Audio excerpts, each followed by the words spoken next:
So welcome to the video called What is Javari? So probably the most important part of the aspect of the Indian instruments is the flat table bridge. The flat table bridge is designed to create beautiful tones, overtones, and a cloud of sound which is very inspiring and sets the base and the fundamental to the music. The main process of creating these overtones, of course, is the process of Jawari. And the name Javari literally comes from the word jiva, which means life and soul. The design of the flat bridges on the Indian lutes is literally made to create the overtones and to make them audible, in fact. And this is achieved literally by three major factors. When these three factors actually work together, then we're able to hear the depth and, of course, the profound sound that occurs. So the first factor is the curvature of the bridge, and I will deal with that throughout this series, the Jawari for the Tanpura.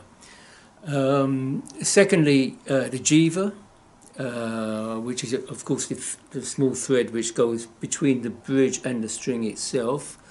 I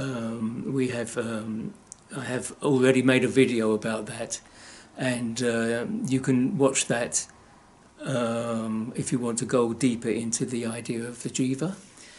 And the third factor is the stringing, the playing of the string, the technical playing of the string to get a vertical vibration.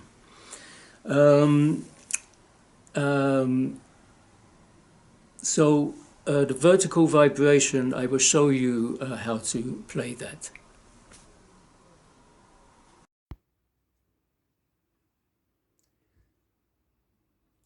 Just to illustrate how we get a vertical vibration, the technical side of playing the Tanpura is as such as to press the string down towards the neck and let the string literally roll off the finger top, and that will create more of a vertical vibration. On a guitar you would pluck it on the side, so that will also work, but it's not particularly enhancing the sound on the Tanpura. So we need the vertical vibration just like that, and the string will just roll off the finger by itself. So then on all fingers it's the same process. We press it down to the neck and let the string just roll off the fingers.